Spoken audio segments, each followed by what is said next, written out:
Aquí hay una pequeña prueba. Pregunta a algunos de tus colegas qué cualidad creen que es más valiosa en el trabajo. Con toda probabilidad, una cualidad será mencionada más que ninguna otra: la creatividad. En 2010 IBM corroboró la prueba. Le hizo a 1541 ejecutivos y otros líderes esta misma pregunta. Lo adivinaste, el 60% de los líderes, una mayoría considerable, dijo que la creatividad contribuyó más al éxito que cualquier otro atributo. Esta opinión tiene sentido. El panorama actual del mercado se define por innovación y la disrupción. Si una empresa no puede encontrar soluciones creativas para los problemas complejos y rápidos del mercado, entonces esa empresa está condenada al fracaso. Por lo que si quieres saber cuáles son los 6 estados mentales que tienes que evitar para liberar plenamente tu creatividad, te invito a que te quedes y analices lo que traigo a continuación.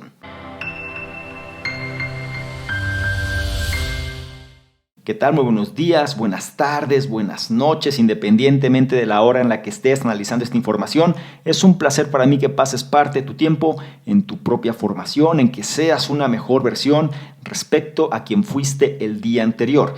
Y ahora vamos a tocar uno de los temas de mayor demanda hoy en día. Estoy hablando de la creatividad. Cómo ser creativos, independientemente del lugar o la posición donde nos encontremos. Mucha gente está en este momento trabajando desde casa, pero de pronto no encuentra la forma de hacer las cosas. Habrá otras personas las cuales están en sus oficinas o en sus empresas, pero esta carencia de creatividad se hace presente. El libro en cuestión se llama Liberando tu creatividad y es una guía para desbloquear precisamente la creatividad en el lugar de trabajo, independientemente de cuál se trate, comenzando con la premisa de que todas las personas son creativas por naturaleza. Argumenta que la mejor manera de desbloquear la creatividad de la gente que trabaja contigo o incluso de tu propia persona no es contratar creativos estrellas o reestructurar en su totalidad los negocios. En cambio, la clave es desmantelar los estados mentales del lugar de trabajo que están sofocando precisamente la creatividad de las personas que ya se encuentran ahí. Sucede una situación que más vale ser conscientes de ella. Aunque la mayoría de los líderes hablan el discurso creativo, es decir, dicen que es muy importante, que las cosas se tienen que hacer y que la gente tiene que innovar y demás, muy pocos realmente caminan por la ruta creativa. Dicen que quieren creatividad, pero mientras tanto mantienen las estructuras y prácticas en el lugar de trabajo que desalientan a dicha creatividad.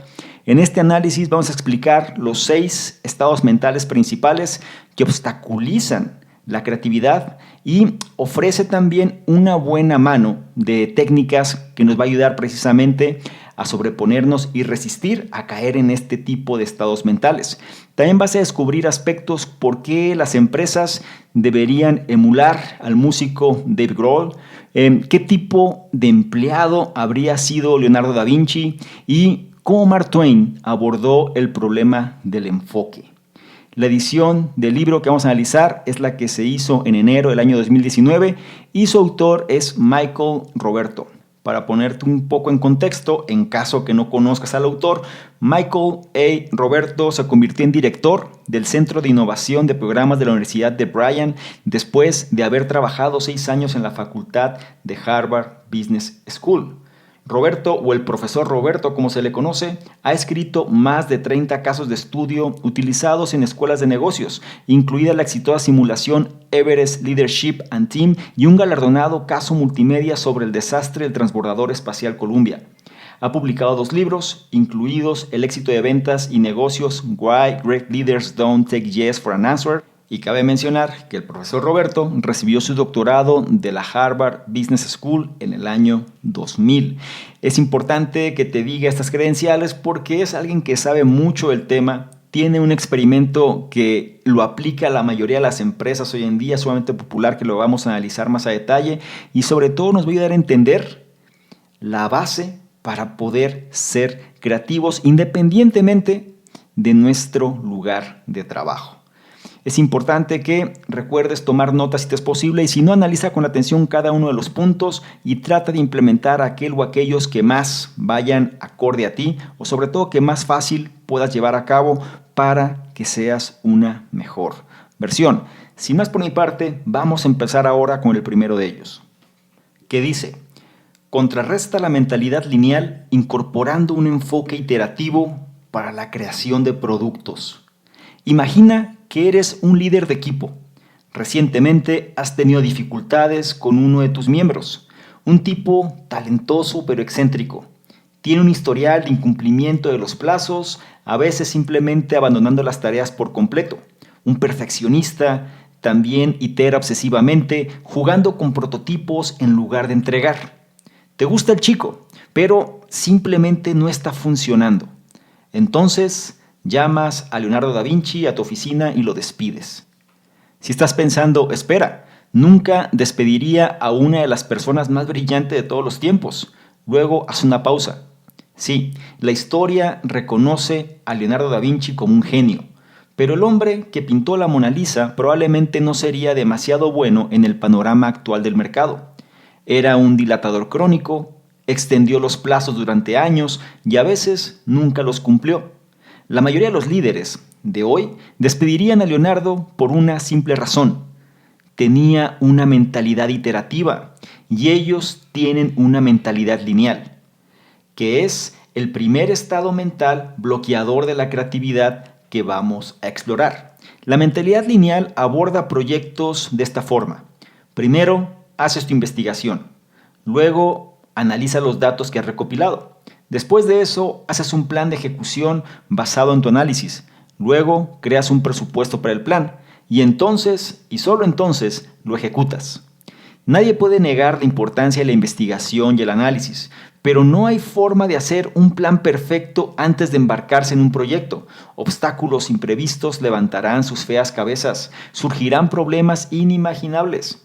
Por eso es mejor adoptar un enfoque menos lineal para la producción. Primero, construye un prototipo funcional, luego ejecútalo. Después de eso, evalúa su desempeño. Luego adaptas según esa evaluación para volver a ajustar y volver a construir. Y repites el proceso. El director de diseño de Skype, Peter Skillman, una vez creó un desafío de diseño que hizo que la efectividad del enfoque iterativo fuera particularmente evidente. Aquí está el desafío. Usar 20 piezas de espagueti crudo, un poco de hilo, algo de cinta y un malvavisco. Entonces, crea la estructura más alta que puedas. El truco, el malvavisco debe sentarse en la cima de la torre completa. Los graduados de las escuelas de negocios terminaron entre los peores en este desafío. Trataron la tarea linealmente, idearon un plan concreto y luego se apegaron a él. La mayoría de las veces sus torres se derrumbaron cuando el malvavisco se colocó en la parte superior. Lo curioso y lo que llama la atención de este experimento es que también se hizo con niños de 6 años. Y lo que sucedió fue que los niños de 6 años demostraron ser mejores constructores de torres que los titulares de maestrías de negocios. Al estilo Da Vinci, los niños iteraron usando el tiempo no para planificar, sino para experimentar. Con esto quiero que comprendas alguno de los aspectos primordiales de este primer punto. Habla de 2 tipos de mentalidad, es decir, o 2 estados mentales, ¿no? Más propiamente dicho.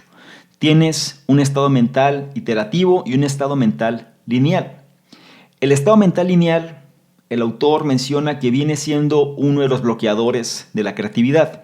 Un estado mental lineal es el que se refiere a que primero investigas, después recopilas, después elaboras un plan, después diseñas un presupuesto y una vez que tienes todo eso comienzas a ejecutar. ¿Qué sucede? Pues tú no puedes determinar todas las variables y de pronto todo el tiempo que te tomó realizar algo, te das cuenta que puede ser no óptimo y lo tienes que volver a rehacer, lo que te lleva muchas veces a una parálisis y no logras concretar algo. El otro esquema, el estado mental iterativo, es más bien en función de prototipo, es decir, construyes un primer producto mínimo viable, digámoslo así, y lo ejecutas, validas el resultado y sobre el feedback que te da ese resultado, entonces empiezas a ajustar y vuelves a construir un proceso que se repite hasta que terminas el producto final. Estas son metodologías ágiles, ¿no?, que utilizan ciertas empresas, sobre todo cuando se dedican a desarrollar ciertos tipos de producto. Principalmente en las industrias tecnológicas se utiliza mucho este tipo de esquema. Aquí lo que es importante comprender es que en las empresas normalmente se quiere tener el control de todo. Se quiere planificar por anticipado todo de tal forma que las cosas fluyan tal y como fue predicho. El problema es que en el mundo real eso no sucede y más vale que lo podamos comprender. El problema radica cuando estas empresas pues es la psicología o es la cultura que rige dentro de la compañía. Entonces la gente pues en lugar de ser creativos mejor me adapto a una estructura y no hago otra cosa más que seguir esa línea. Si tú quieres fomentar la creatividad, da libertad y sobre todo ten un estado mental iterativo y no lineal. No olvides la enseñanza de este primer punto. Contrarresta la mentalidad lineal incorporando un enfoque iterativo para la creación de productos. Con esto pasamos al segundo punto de este análisis que dice: evita el estado mental de evaluación comparativa, mejor conocido como benchmarking, tratando de ser menos como la competencia. La cuestión es la siguiente: la creatividad casi siempre comienza como una imitación. Esto a menudo no es algo malo. Como ejemplo de imitación fructífera, considera al ex baterista de Nirvana y actual cantante y guitarrista de los Foo Fighters, Dave Grohl. Cuando era niño, aprendió a tocar la guitarra tocando canciones famosas de los Beatles. Más tarde, cuando aprendió a tocar la batería, imitó las técnicas utilizadas por Ringo Starr, el baterista de los Beatles. Imitar a los Beatles le enseñó a Grohl los conceptos básicos para crear música de calidad. Pero se dio cuenta de que imitar no es lo mismo que creatividad. Según Grohl, al hacer música debes ser tú mismo. En otras palabras, debes ser auténtico. Sobre la base de lo que había aprendido de los Beatles, Grohl escribió varias canciones nominadas y ganadoras del premio Emmy. Desde 2007 ha colaborado en numerosas ocasiones con la leyenda de los Beatles, Paul McCartney. La imitación es buena cuando conduce a una creación auténtica. Desafortunadamente, muchas empresas nunca van más allá de la famosa fase de imitación. Se atascan creyendo que lo que funciona para otra persona u otra empresa funcionará para ellas también. Llámalo la mentalidad del benchmarking. Una empresa se da cuenta de que su desempeño es débil en un área determinada. Por lo tanto, analiza la competencia, observa sus puntos fuertes y busca mejorar el rendimiento a través de la emulación. La televisión de los reality shows ofrece un gran ejemplo. En el 2000, el reality show Survivor se emitió por primera vez. Fue un éxito sorpresivo, con un final que atrajo a unos 51 millones de espectadores. A raíz de su éxito, toneladas de nuevos reality shows comenzaron a llegar masivamente. Algunos como American Idol y El Graduado lograron el éxito temporada tras temporada, pero cientos de otros fueron fracasos de 1 o 2 temporadas. El problema es que la evaluación comparativa conduce a la homogenización.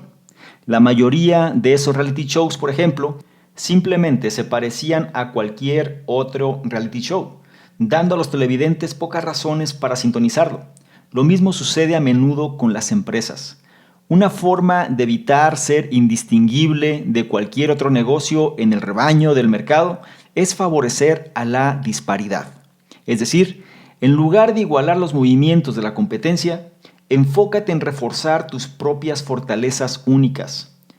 Vamos a tomar el ejemplo de un fabricante de motosierras cuya marca es Stihl. La mayoría de las empresas en el negocio de la motosierra subcontratan su fuerza laboral para reducir costos y vender sus productos a grandes minoristas como Home Depot. Stihl hace lo contrario. La compañía alemana fabrica todas las piezas internamente en lugar de subcontratar y vende sus sierras a través de una red de distribuidores selectos. Estas opciones han mantenido la alta calidad de sus sierras y también les han ayudado a crear un nicho en el mercado, lo que probablemente sea la razón por la cual Stihl es la marca de motosierras más vendida. Aquí quiero que reflexiones en algo, que te quedes precisamente con esta información. La imitación es buena cuando conduce a una creación auténtica. Tú no puedes ser el reflejo de alguien más o tú no puedes tratar de convertirte en alguien más simplemente por el deseo de serlo. Tú tienes tus propias cualidades. Esto en el plano personal y a nivel de empresa aplica exactamente igual. Se tiene la práctica del benchmarking como una forma de mejorar, ¿sí? Es decir, analizo lo que es la competencia y sobre eso pues incorporo mejoras. Esta mentalidad del benchmarking es precisamente algo que va a detener el que tú puedas generar creatividad, porque simplemente te vas a basar en lo que otros están haciendo sin apalancarte de aquellos detalles que te hacen fuerte. El problema, precisamente con este tipo de estado mental del benchmarking, es que la evaluación comparativa conduce a la homogenización, es decir, todo mundo está haciendo lo mismo. Y de lo que se trata es precisamente de poder favorecer a la disparidad, es decir, sé creativo, innova, saca tus propias propuestas, básate en lo que hacen otros, sí, para poder generar un postulado, pero no significa que vas a copiar exactamente lo que hacen los demás, porque tú no eres esa persona o bien esta empresa no es exactamente igual a la otra empresa. Es importante que esto lo comprendamos porque muchas veces se cae en el error de simplemente ver lo que hace la competencia y yo lo repito. Si tengo un área débil en mi empresa, veo lo que hace la competencia y eso mismo que hacen, entonces lo hago. No soy creativo, no estoy innovando, no estoy generando realmente un cambio, simplemente estoy tomando un modelo que ya está implementado en otro lugar y entonces lo incorporo en donde yo estoy. Eso realmente no te va a ayudar. Necesitas observar cuáles son tus puntos fuertes y buscar mejorar el rendimiento a través precisamente de la emulación. No lo olvides. Y tampoco olvides la enseñanza central del punto 2. Evita el estado mental de evaluación comparativa, conocido como benchmarking, tratando de ser menos como la competencia. Es turno de pasar al punto 3, que dice: mantente alejado del estado mental de predicción, priorizando la calidad del producto aquí y ahora. Hay un extraño caso en la mayoría de las empresas. Para que un equipo obtenga fondos para un proyecto en particular, deben proporcionar un pronóstico de ganancias a los ejecutivos de la compañía. Si ese pronóstico de ganancias no es lo suficientemente alto, es poco probable que obtengan fondos. Sin embargo, si aumentan la predicción de ganancias para asegurar la financiación del proyecto, corren el riesgo de no alcanzar esos números y como resultado ser finiquitados. La pregunta es, ¿por qué pasó esto? Bien, el principal culpable es el estado mental de predicción. Muchos ejecutivos intentan predecir el crecimiento de la empresa. Lo que es peor, sus predicciones tienden a basarse en objetivos de crecimiento irrazonablemente altos. Un artículo de 2001 publicado por la revista Fortune señala que muchas grandes empresas se esfuerzan para aumentar las ganancias en un 15% cada año. Este número simplemente no es realista. Entre 1980 y 1999, solo 5 de las 150 empresas más grandes de los Estados Unidos crecieron a ese ritmo. Entre 1960 y 1999, el promedio de ingresos después de impuestos para la mayoría de las grandes corporaciones fue del 8%. El objetivo de un crecimiento del 15% no solo es poco realista, sino que también corta proyectos más pequeños de raíz. Muchos ejecutivos solo aprobarán proyectos que prometen generar al menos 50 millones en ventas. Mientras tanto, los proyectos más pequeños que podrían tomar más tiempo para ser rentables se pudren en el camino. Sin embargo, a veces las ideas necesitan tiempo para madurar. Simplemente no hay forma de predecir cuánto tiempo llevará esa maduración. Aquí hay un ejemplo interesante, Traders Joe, que viene siendo un caso de estudio. Si no estás familiarizado con esta popular tienda de comestibles en los Estados Unidos, su enfoque comercial podría no parecer muy prometedor. No se anuncia en la televisión ni en las redes sociales. Ofrece alrededor de 1/10 parte de los artículos en relación al resto que la mayoría de los supermercados. Y los artículos que ofrece son de marcas privadas. Ni siquiera hay una garantía de que encuentres tu artículo favorito, porque el inventario de productos cambia regularmente. Además, sus tiendas son pequeñas y estrechas, con estacionamiento limitado. Suena como una receta para el desastre, ¿verdad?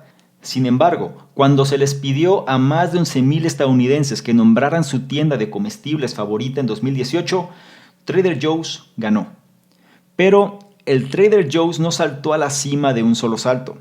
22 años después de la apertura de la primera tienda en 1967, había solo 30 tiendas, todas en California, y los ingresos anuales totalizaron $150 millones.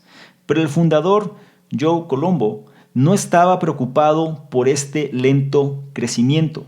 En lugar de preocuparse por el futuro, puso toda su energía en crear la experiencia de compra fantástica para sus clientes. Hoy los ingresos anuales son de 11,000 millones y hay 470 tiendas en todo Estados Unidos. Aquí la enseñanza es bastante directa. A veces las ideas necesitan tiempo para madurar. Y esto quiero que lo lleves a cualquier aspecto de tu vida, personal y profesional. Las ideas necesitan tiempo para madurar. Estamos en una etapa donde todo tiene que ser rápido, donde todo tiene que ser casi instantáneo, donde la gente no quiere demorar, la gente no quiere trabajar duro, la gente no quiere tener mentalidad de largo plazo, la gente quiere el aquí y el ahora, el manifestar el resultado. Y también nos hace ver cómo este estado mental de predicción, el tratar de vender las cosas, es decir, de predecir lo que va a pasar, pero nada más para agradar a los oídos, en este caso de los accionistas o los inversores, son lo que lleva muchas veces a no poder generar las cosas interesantes. Es decir, te doy más de lo mismo simplemente con una intención de generar mayores ventas, pero no estoy siendo disruptivo, no estoy innovando, no estoy cambiando las reglas ni mucho menos. Aquí puede ser complicado porque se tendría que tener ambos esquemas, ¿no? Recuerde que es ser ecléctico, tienes que pensar tanto a lo mejor como empleado, pero también como dueño de empresa, ¿no? Tú tienes que prever las cosas. Sin embargo, si tú quieres marcar la diferencia, tienes que dar pauta a que ciertos cambios puedan ocurrir.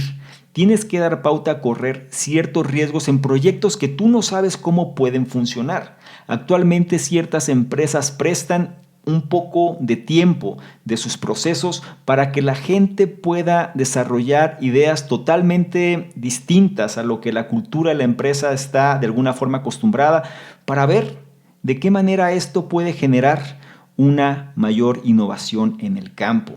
Aquí la cuestión es que hay que ser conscientes de este estado mental de predicción. Si tú tienes ese estado mental, pues más vale que lo vayas dejando de lado si lo que tú quieres es liberar tu creatividad. No olvides la enseñanza del punto 3 que dice: mantente alejado del estado mental de predicción, priorizando la calidad del producto aquí y ahora. Ahora pasamos al punto 4 con uno de los aspectos más controversiales de este análisis. El punto 4 dice: la seguridad psicológica dentro de una empresa es más importante que la estructura de la misma. En 2015, el CEO de la empresa Zappos, Tony Xie, emitió un memorando a todos los empleados. Era hora, escribió, de eliminar la jerarquía de gestión heredada. Lo que siguió fue un cambio importante en la estructura de la empresa. La transición fue lejos de estar bien. Confundidos y frustrados por la nueva estructura, más de una quinta parte de los empleados de Zappos abandonaron la empresa. En 2016, Zappos no fue incluido en la lista de las mejores empresas para trabajar de Fortune, aunque alguna vez ocupó el 6º lugar. La pregunta es, ¿cuál es la moraleja de esta historia de advertencia? Bueno, muchos líderes, incluido Xie, tratan la estructura como una bala de plata. Obtenga la estructura correcta, va el pensamiento y seguirá un trabajo óptimo.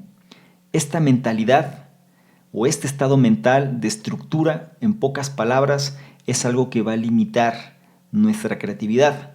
Lo dicen todavía mejor, esta es la mentalidad estructural en pocas palabras. La verdad no es tan blanco y negro. Como señala un estudio en 2012 publicado en Psychological Science, la efectividad estructural depende de la tarea. En el estudio los participantes se dividieron en 3 grupos. 2 de esos grupos eran igualitarios. Uno contenía a todos los miembros de alto poder y el otro todos los miembros de bajo poder. El tercer grupo era jerárquico, con miembros de bajo, mediano y alto poder. Luego, los grupos recibieron dos tareas.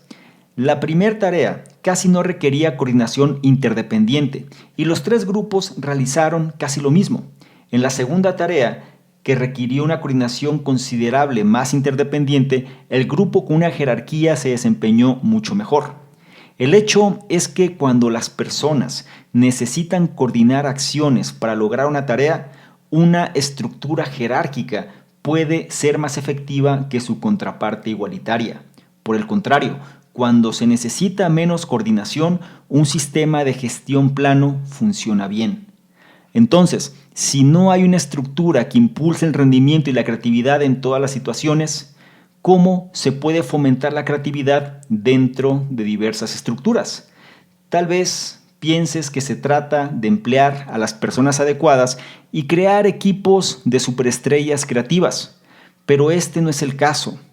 Hace unos años, Julia Rosovsky de Google creó el equipo de People's Analytics, que se propuso identificar las cualidades que diferenciaban a los equipos de mayor rendimiento de Google de los menos exitosos. De las 5 cualidades que identificaron, un ambiente de seguridad psicológica se ubicó muy por encima del resto. Repito, un ambiente de seguridad psicológica se ubicó muy por encima del resto. Los miembros del equipo se sentirán psicológicamente seguros cuando se les aliente a hablar sobre los problemas, cuando sepan que está bien fracasar y cuando se sientan cómodos tomando riesgos con sus compañeros. Cada empresa está llena de personas creativas. No es necesario contratar creativos superestrellas. No necesitas reestructurar toda la compañía. Lo que debes hacer es crear un entorno en el que las personas que te rodean se sientan seguras de extender sus alas creativas. En otras palabras, de poder externar sus opiniones. Quiero que comprendas algunas enseñanzas de este punto. Lo primero es este estado mental estructural. Cuando tú tienes la estructura correcta, va el pensamiento y seguirá un trabajo óptimo, dicen por ahí. La cuestión es que la efectividad estructural depende de la tarea que se lleve a cabo. Por ejemplo, cuando las personas necesitan coordinar acciones para lograr una tarea, una estructura jerárquica puede ser más efectiva que su contraparte cuando no existe una estructura jerárquica. Actualmente está de moda el hecho de quitar las jerarquías, eliminarlas y generar equipos autónomos. Una vez más, esto funciona bien en relación a la tarea. Si la tarea no genera interdependencia, es decir, si no requiere una coordinación exhaustiva, se puede desempeñar bien. Pero si no es así, entonces habrá problemas. La cuestión es que la seguridad psicológica es la que determina realmente el grado de creatividad que vas a tener. Cuando hablo de seguridad psicológica, me refiero a la facultad de los miembros del equipo a sentirse seguros de hablar abiertamente sobre problemas, de que no teman al fracaso, de que se sientan cómodos tomando riesgos con sus compañeros, etc. Es decir, que se puedan expresar. Normalmente en las compañías la gente pues no puede contradecir al jefe o bien tiene miedo de externar su opinión porque no sabe cómo lo van a tomar.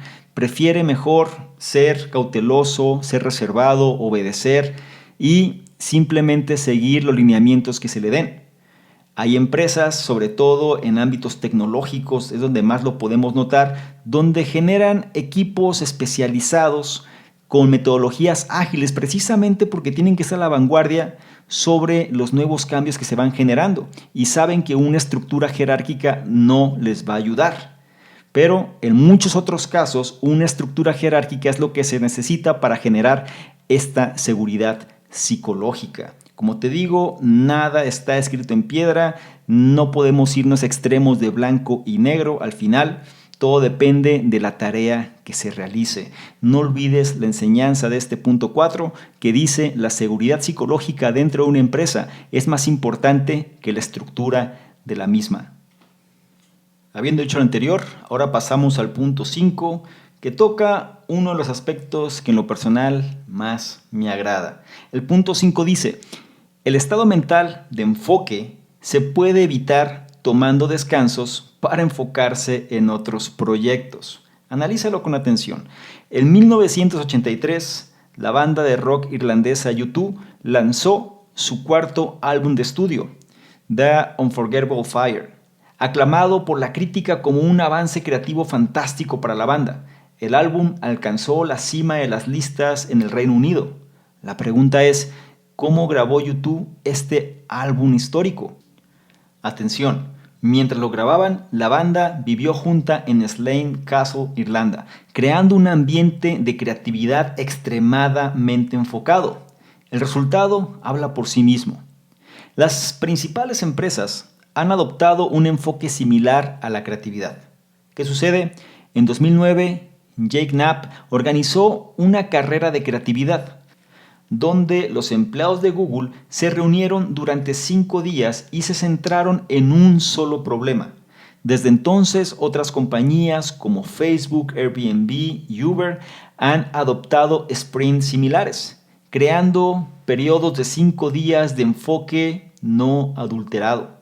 Estos sprints están destinados a hacer una sola cosa: eliminar al asesino de creatividad más insidioso, la distracción.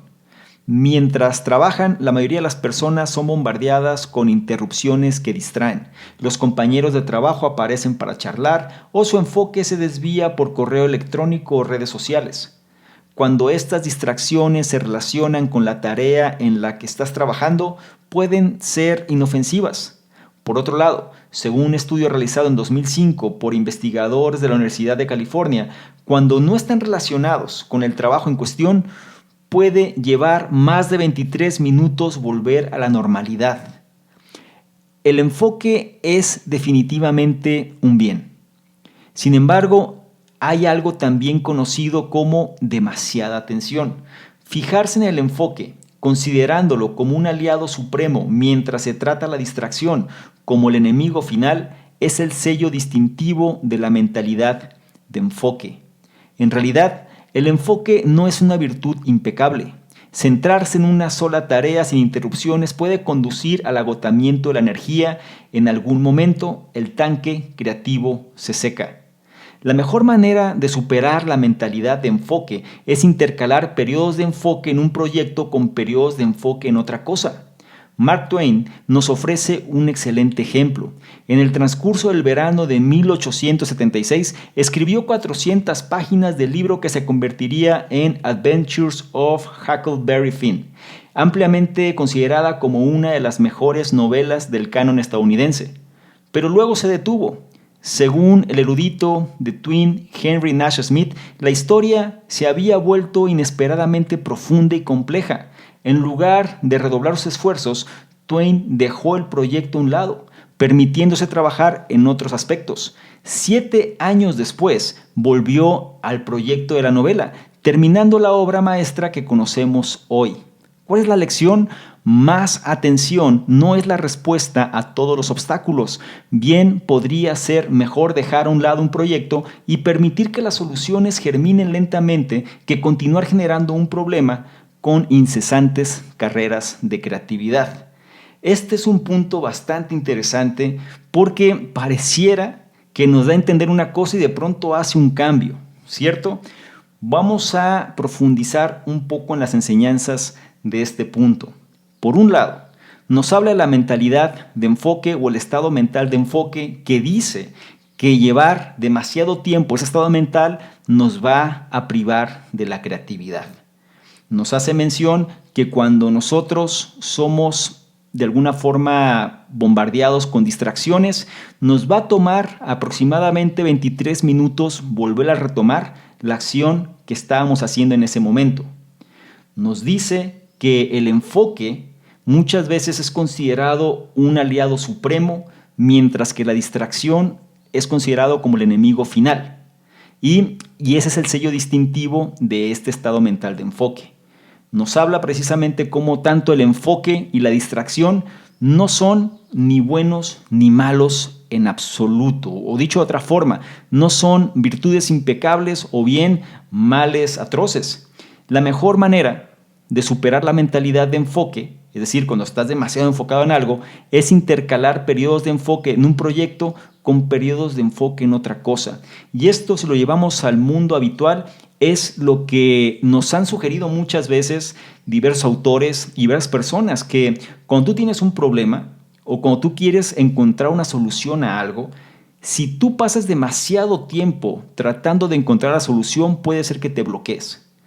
Se dice que los momentos de eureka de los genios y de las personas que más han impactado el mundo sucede cuando se olvidan de eso que estaban haciendo, se concentran en otra cosa y de pronto la solución llega porque la mente pudo de alguna manera calibrarse para funcionar mejor. Esto es lo que nos trata de dar a entender este punto. No se trata de que estés plenamente enfocado en algo sin ningún tipo de distractor, porque como menciona, ¿no? El tanque creativo se seca y una vez que se seque no vas a encontrar solución a lo que estás tratando de dar respuesta. Analiza esto y trata de llevarlo a tu vida personal. Sobre todo, otorga espacios inteligentes para un enfoque en distintos proyectos que van a llevar a soluciones en cada uno de ellos. Ni tampoco olvides la enseñanza de este punto 5 que dice: el estado mental de enfoque se puede evitar tomando descansos para enfocarte en otros proyectos. Y con esto pasamos al último punto de este análisis, que nos habla del estado mental crítico. El punto 6 dice: los detractores son más efectivos en parejas y cuando hacen preguntas alentadoras en lugar de promover una agenda particular. Sí, tiene un título medio sofisticado, pero te vas a dar cuenta de lo que te trato de decir. Menciona: la cultura contemporánea fomenta la crítica. Se solicita a las personas que dejen comentarios en Amazon, YouTube, Yelp, Uber y muchas otras plataformas. Esta tendencia es profunda. En la escuela secundaria, preparatoria y universidad, los maestros enfatizan la importancia del pensamiento crítico. Nos hace sentir más inteligentes. Como resultado, los estudiantes pasan la mayor parte de su tiempo identificando puntos débiles en el trabajo de otros en lugar de desarrollar sus propias ideas. La habilidad crítica se equipara con la inteligencia, lo que resulta en los buscadores de fallos, en lugar de los creadores de la solución, cosechando todos los elogios y promociones. Llama a este estado mental como la crítica negativa o mentalidad negativa. No es que los detractores no sean importantes. De hecho, la propia investigación del autor indica que tener al abogado del diablo en un equipo disminuye el sesgo de información compartida. La tendencia de los equipos a debatir y centrarse en información compartida en lugar de concentrarse, por ejemplo, en la información que posee un solo miembro del equipo. La idea general de un equipo es aportar muchas perspectivas a un problema, un objetivo obstaculizado por el sesgo de información compartida. Pero un detractor no debería ser un asesino de la creatividad. Los miembros del equipo se vuelven menos propensos a hablar cuando saben que alguien está esperando para atacar todas las debilidades de su propuesta. Por otro lado, el abogado del diablo dentro del equipo puede volverse ineficaz cuando siempre proviene de la misma persona. Vamos a tomar el ejemplo de Henry Walick, quien sirvió en la Junta de Gobernadores de la Reserva Federal en las décadas de los 70s y los 80s del siglo pasado. En un intento para reducir la inflación, emitió 27 votos discrepantes durante su mandato, un récord en la historia de la Reserva Federal. ¿Qué pasó? Sus compañeros, miembros de la Junta, simplemente lo ignoraron, debido a que el persistente mensaje de Henry Walick era predecible. Cayó sobre todo en oídos sordos. Hay algunas maneras de cosechar los beneficios del abogado del diablo mientras evita sus trampas. Una es que los diferentes miembros del equipo sirvan como opositores de una reunión a otra. De esta manera, otros miembros no ignorarán las críticas porque provienen de una fuente distinta. O bien, otra es designar a dos detractores, ya que es más difícil ignorar las críticas cuando se trata de más de una persona. Por último, Asegúrate de que los abogados del diablo emitan críticas de manera constructiva. Los detractores están ahí para ayudar, no obstaculizar el proceso creativo. Por lo tanto, alienta a los detractores a hacer preguntas de sondeo que despierten la imaginación de las personas y agudicen sus pensamientos, en lugar de simplemente arrojar agua fría sobre sus ideas. Cada lugar de trabajo está lleno de personas creativas. Depende de los líderes crear un ambiente donde se sientan seguros para salir y florecer. Y esto es importantísimo si tú quieres liberar la creatividad, tanto para ti como para tu equipo o tu empresa. Normalmente se tiene una idea homogénea, ¿no? Es decir, la gente siempre está de acuerdo en las mismas cosas y bien está en desacuerdo en las mismas cosas. Aquí la clave es que tú logres jugar este rol de una manera eficiente. Trata de hacer que tu equipo o bien tú mismo ten diferentes posturas para diferentes cosas. No se trata de que estés de acuerdo o desacuerdo en una cuestión en particular. Se trata de que entiendas las diferentes posturas que existen sobre un concepto. Muchas veces tú puedes ser una persona con una orientación hacia un enfoque y de pronto te dicen, quiero que me justifiques por qué el enfoque que es contrario a lo que tú piensas es mejor.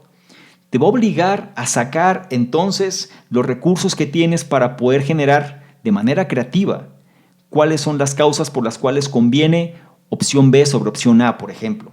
Y disculpa si soy un poco incisivo aquí, pero viene siendo una de las prácticas que muy poca gente hace e incluye a las empresas por igual. No se trata de quedar bien o quedar mal. Se trata simplemente de hacer que los miembros del equipo puedan aportar ideas interesantes, puedan salir de la caja, puedan tener pensamientos disruptivos y sobre todo que tú puedas romper con tus barreras limitantes que puedes tener. Una de las preguntas que mucha gente hace es ¿de qué manera puedo eliminar este sistema de creencias limitantes el cual me está afectando? Te voy a decir por qué lo tienes, porque siempre piensas de la misma manera. Hasta que tú no cambies tu postura para experimentar nuevas cosas, ese sistema de creencias va a seguir ahí arraigado, no va a cambiar de la nada aunque tú sepas que tiene que cambiar. Al momento que tú empiezas a pensar distinto es cuando ese sistema de creencias puede empezar a evolucionar. Pero la responsabilidad es de cada persona, sobre todo empezando por ti. No olvides la enseñanza de este punto 6. Los detractores son más efectivos en parejas y cuando hacen preguntas alentadoras en lugar de promover una agenda en particular o en otras palabras, un interés en particular. Y con esto llegamos al final de este análisis y me gustaría concluir con lo siguiente. La creatividad en el lugar de trabajo es más importante que nunca. Desafortunadamente, muchos entornos de trabajo desalientan a las personas a asumir riesgos creativos. Hay 6 estados mentales que obstaculizan la creatividad en el lugar de trabajo. Puedes empoderar a los trabajadores para que presenten sus propias soluciones creativas desafiando estos estados mentales y creando un entorno donde todos se sientan seguros para hacer sugerencias del tipo creativo. No olvides las enseñanzas de este análisis. Contrarresta la mentalidad lineal incorporando un enfoque iterativo para la creación de productos. Evita el estado mental de evaluación comparativa, benchmarking, tratando de ser menos como la competencia. Mantente alejado del estado mental de predicción, priorizando la calidad del producto aquí y ahora. La seguridad psicológica dentro de una empresa es más importante que la estructura de la misma. Los estados mentales de enfoque se pueden evitar tomando descansos para enfocarte en otros proyectos. Los detractores son más efectivos en parejas y cuando hacen preguntas alentadoras en lugar de promover una agenda o un interés en particular. Y con esto cerramos por completo el análisis del libro Liberando tu creatividad. En inglés se le conoce más como Unlocking Creativity. Es un libro que se hizo en el año 2019, específicamente la edición de enero 2019, y su autor es Michael A. Roberto. Es muy importante comprender que la creatividad depende de nosotros. Es nuestra responsabilidad generar los ambientes correctos para que la creatividad pueda generarse. Muchas veces cuestionamos o culpamos al entorno o simplemente decimos es que soy carente de creatividad, no encuentro soluciones. Y es fácil tomar esa mentalidad de víctima, quejarse, pero no hacer algo al respecto. Aquí tienes 6 estados mentales, los cuales si tú consideras que tu creatividad no está funcionando como debería, seguramente estás cayendo en alguno de estos. Y si es así, identifica cuál es y entonces genera la alternativa de solución. No sigas repitiendo el mismo patrón porque las mismas cosas van a seguir sucediendo. La lógica es simple, pero depende de cada uno de nosotros realmente llevarlo a cabo. Y antes de irme te recuerdo que si esta información la consideras de valor, por favor, compártelo para que más personas puedan beneficiarse. Evalúa en función del lugar donde estés analizando este contenido y deja tu comentario al respecto. Todo esto es importante porque nos ayuda a comprender mejor las necesidades y opiniones de la audiencia, pero también ayuda a que más personas puedan beneficiarse de este tipo de contenidos.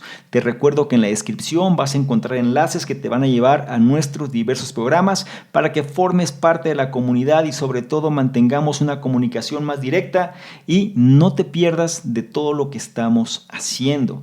Y por último, y no menos importante, es agradecerte el tiempo que has tomado analizando esta información y sobre todo trata de incorporar el punto o los puntos que más resuenen contigo para que seas una mejor versión. Te recuerdo mi nombre, soy Salvador Mingo, fundador del programa Conocimiento Experto y yo te espero en un siguiente análisis. Chao. ¿Qué tal? ¿Cómo estás? Por acá Salvador Mingo, un placer que estés revisando este contenido donde te voy a explicar precisamente qué consiste esta membresía del canal Conocimiento Experto. Son 3 niveles. El nivel número 1, miembros estándar, son personas que quieren tener una comunicación más directa. Es decir, actualmente recibimos muchos comentarios, dudas, preguntas, etcétera, y es difícil responder a todos. Por ende, vamos a diferenciar las personas que tienen un interés genuino de aquellos que simplemente son curiosos y la membresía estándar es la base de ello. Las personas que formen parte de esta membresía van a tener prioridad para que sus dudas, preguntas, comentarios sean respondidas, ¿sí? Es decir, tengan respuesta en relación a lo que están comentando. Por otro lado, también van a ser los elegidos para apoyar en la selección de los libros de la semana. Es decir, actualmente dentro de la sección del Conocimiento Experto están análisis de libros y vamos a priorizar a estas personas para que sean ellos los que definan cuáles serían los siguientes libros a elegir. Y por otro lado, van a ser las personas que se van a enterar más rápidamente de notificaciones, promociones, información de poder y demás que vale la pena compartir. Son los que van a tener esa prioridad. La membresía número 2 son entrevistas con expertos, personas que quieren de alguna manera profundizar más en su conocimiento y sobre todo apalancarse de otras personas. Vamos a estar generando entrevistas con diferentes expertos, diferentes personas alineados obviamente a la metodología del canal, pero que puedan aportar mayor valor todavía en relación a todo este tipo de información, y las personas de este nivel son los que van a tener acceso a estas entrevistas. Y el tercer nivel se refiere a las personas que quieren de alguna manera emprender de una forma digital con un branding personal fuerte. Es decir, dentro de los cuestionamientos, preguntas y demás, las personas suelen hacer o suelen preguntar de manera incisiva de qué manera se puede emprender mejor en esta economía de la atención. Bueno, esta opción número 3 te va a permitir precisamente hacer eso: emprendimiento digital con un branding personal fuerte, o bien esta membresía va ligada o se va a relacionar con emprendedores digitales que quieren reforzar su marca personal. Te invito a que revises los detalles y yo te espero precisamente del otro lado. Chao.